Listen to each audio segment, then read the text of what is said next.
kanina po may pinuntahan ako sa barangay 218 po. At ngayon naman sa barangay 106 at saka barangay 628. Ito ba ang barangay 106? Dito ba yung merong namatay? Wala. Sa barangay 628 po, may dalawa pong namatay. Nakikiramay po ako sa pamilya po ng nasawi. Alam nyo, nakakalungkot. Yan ang una kong tinatanong tuwing meron pong nasusunugan. Meron bang nasaktan sa inyo? Huwag ko kayo mag-alala. Ang importante po, buhay tayo. Ang gamit po, nabibili. Ang damit, nalalabhan. Ang pera, kinikita. Pero ang pera kinikita ay hindi po nabibili ang buhay.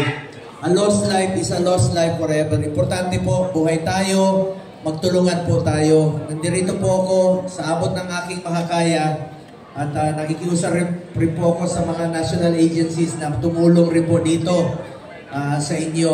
Ako naman, itong punta ko rito, personal ko po na makatulong po sa inyo at makapag-iwan po ng konting ngiti sa inyong mga mukha. Alam ko malungkot kayo ngayon, pero huwag ko kayo mawala ng pag-asa. Importante, buhay po tayo.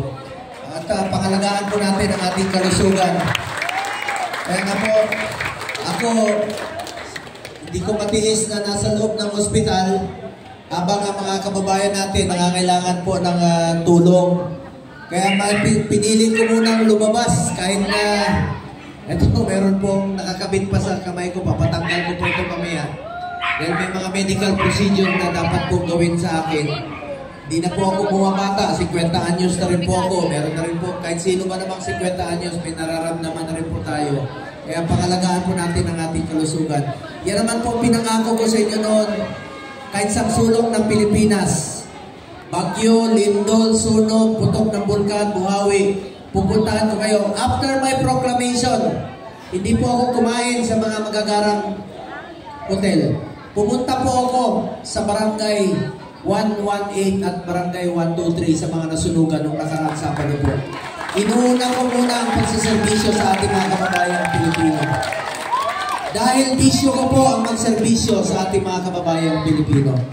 Salamat po sa pagkakataong makapagserbisyo po sa inyo. Kanina may lumapit po sa akin.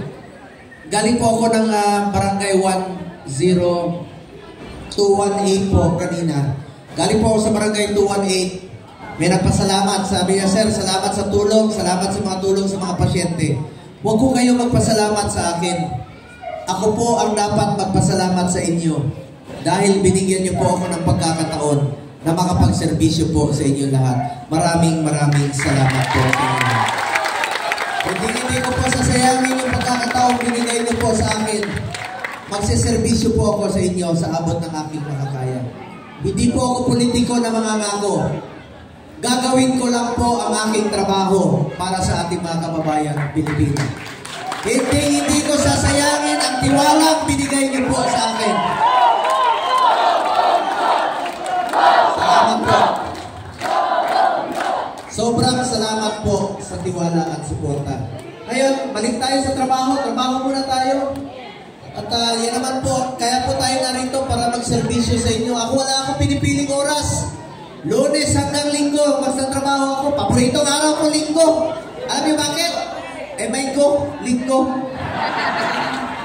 Ako po isang Bisayang Batanggenyo. Pero damo ko sa parente mga Ilonggo. Sino mga taga-Bisaya, taga-Mindanao rito? Taas ang kamay. Mayong buntag sa inyo. Ginsay mga taga-Bisayas. Maura, waray. Sus, ako rin, waray kwarta. Waray upay. Okay, number 1 ako sa Leyte ha. Salamat sa inyo mga waray.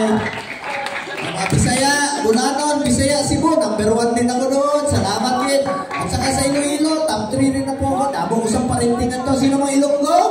Lente, mga parinting ko ng mga Ilonggo. Ang tawag sa inyo Ilonggo, ang pangalan ko, Bungo. Mga taga-Luzon at NCR, sino taas ang kamay? Mga Ilocano, naimbag na mali, marhay na aga, salamat sa inyong suporta, salamat sa inyo. Panalo po tayo at ang panalo ko ay inaalay ko po sa kapwa ko Pilipino. Maraming salamat po sa inyo. And of course, pakiusap ko, salamat rin kay Tatay Digong. Tatay Digong, patuloy po natin ipagdasal ang kanyang kaligtasan. Patuloy po natin ipagdasal ang kanyang kalusugan.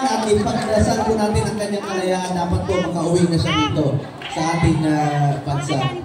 At ako naman po, nananawagan po ako sa nakikinig ngayon kung sabi ko nga, kung sincere talaga ang ating administrasyon na makipag-reconcile kay Pangulong Duterte, pauwiin niyo muna rito.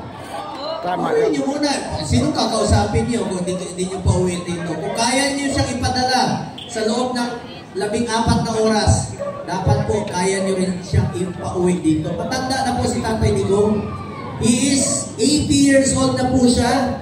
Marami na po siyang karamdaman at harmless na po yun. Gusto na lang po niya mamuhay doon sa Davao bilang mayor. At congratulations, mayor na po siya ng Davao City po ulit, Tatay Digong. Ang importante po dito, sinseridad po.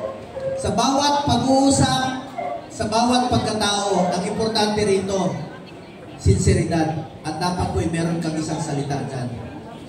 Yun po ang nakikita ko noon kay Tatay Digong sa kanyang pamumuno, yung sinseridad niyang magserbisyo sa ating mga kababayang Pilipino. Palakpakan naman po natin si Tatay Digong. Ngayon,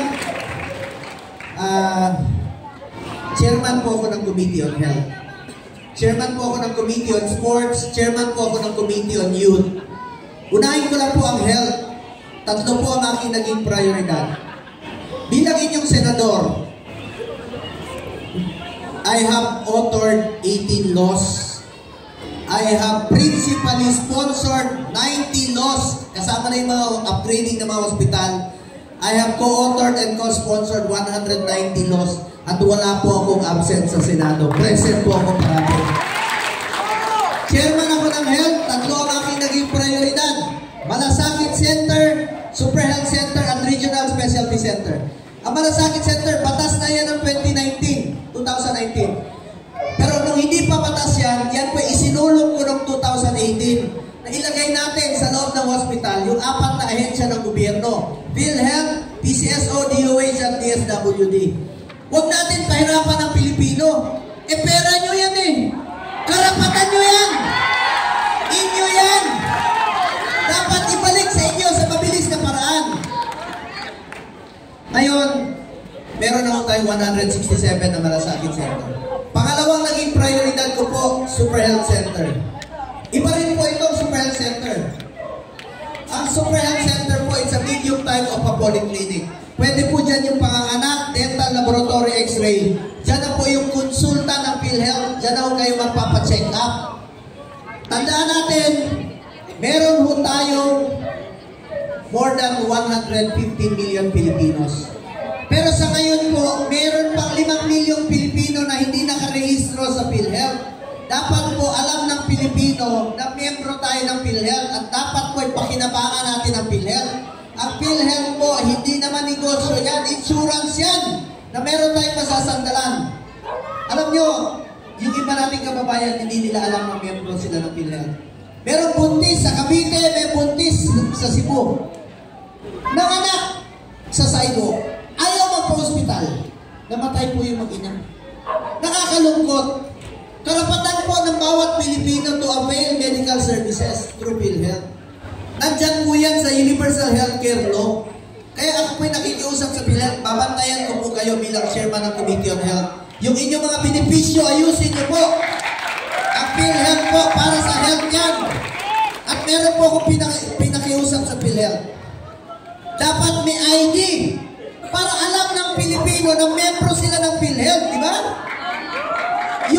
May tanong ako sa inyo, di ba ilan sa inyo rito hindi alam na membro ng PhilHealth? Kasi walang ID, dapat may hawak-hawak tayong ID. Hindi naman kailangan mahal na ID. Kahit murang ID lang po, basta may pakita tayo para hindi tayo takot magpa-hospital tuwing tayo nagkakasakit. Kaya I'm repeating my appeal to PhilHealth po. Sana magkaroon na kayo ng ID. Kahit mura lang. Sa ngayon, napakababa ng registration ninyo ng konsulta program, 27 million out of 115 million Filipinos. Kasi po, hindi alam ng mga kababayan natin saan magparehistro. Pero pag may ID na kayo, meron po pag ipakita ang ating mga kababayan tuwing tayo ay nagkakasakit, di ba? Nakikiusap ako sa PhilHealth, hindi naman kailangan mahal. May maipapakita lang po na pruweba ng miyembro tayo at paigtingin niyo po ang inyong pagpaparehistro sa ating mga kababayan sa konsulta program. Ngayon, pakalayo po bilang chairman ng Committee on Health Specialty Center. Yung mga heart center, kidney center, geriatric sa matatanda, ilalagay na po sa mga selected UAS hospital sa buong Pilipinas. Para hindi nyo na kailangan pumunta ng Quezon City sa pagpapacheck up sa cancer o sa mga geriatric, mental health, orto, sa mga buto. 17 po yan, ipapakalat sa buong Pilipinas. Batas na po yan, ako ang principal sponsor. Ngayon, chairman po ako ng Committee on Sports. Iniinganyo ko po mga kabataan to get into sports. Ayaw ko po masayang ang inumpisahan ni former President Duterte na labanan ng illegal na droga at kriminalidad. Kaya through sports itong akin. Kapitan, saan si Kapitan? Kung may mga paliga ka rito, paliga tayo, inter-purok, inter-barangay, basketball, volleyball, para ilayo natin ang mga kabataan sa illegal na droga. Alam niyo, proud ako bilang chairman ng sports 2019. Nakamit natin ang first ever gold sa 2020 Tokyo Olympics at nakadalawang gold tayo sa 2024 Paris Olympics. Si Carlos Yulo, dito po nanggaling sa Maynila. Proud na proud po tayo na meron tayong gold. At yan po ay suportahan natin ang ating mga atleta. Isa po ako sa author at co-sponsor ng National Academy of Sports sa New Clark City. Meron ng eskwelahan na pwede na mag-aral ang student athletes. Yan po ang plano kong paramihin pagdating ng panahon. National Academy of Sports. Pwede na mag-aral. At the same time, mag-training ang mga kabataan. Halika kayo, halika. Halika, dalawa, halika. Halika, halika. Okay, Maya, halika. Sijan. Bigyan ko kayo bola. Isa. Ano gusto mo? Lasas tayo manubay. Volleyball. Bibigyan ko yung bola. Ang mga kabataan, chairman din po ako ng Committee on Youth. Sa mga kabataan, kayo ang kinabukasan ng bayan ito. Edukasyon, importante sa akin ang edukasyon. Isusulong ko po yung expanded free education bill para magkaroon po ng choices yung mga kababayan natin. Edukasyon, napakalaga po yan para sa akin. Dahil yan po ang puhunan natin sa mundong ito, edukasyon. Dala-dala natin yan hanggang sa pagtanda natin. Suportahan natin ang edukasyon ng ating mga kabataan. Ano kayo? Bigyan mo naman.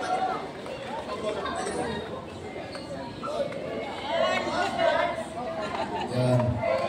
Walang hangin. Okay lang sa inyo. Walang hangin yung ibang bola. Okay lang? Lahat kayo. Huwag kayo makalala. Lahat ng nasunugan may bola. Okay lang sa inyo. May vulcanizing kayo rito? Kung nagmamadali kayo, lapitan niyo si Philip Salvador. Marami siyang hangin sa tiyan. Anyway, salamat po. May dala lang po akong konting tulong sa inyo mga kababayan ko. Konting tulong po. May dala po akong Jollibee sa inyo. Kumain na kayo? Buti pa kayo. Ako hindi po ako kumakain. Kumain lang ako ng mais kanina. At may mga lugaw rin po. May dala rin po akong grocery pack sa inyo. Container. At mga bola, mga t-shirt po. At iba pa. At may vitamins rin po. Inumin niyo po yung vitamins. Pampalakas po ng inyong resistensya. May mga jacket rin. Ito, vitamins po. Ito, vitamins. Inumin niyo po itong vitamins. At ulitin ko lang, may mga pangangailangan kayo. Bukas po ang aking opisina sa inyo.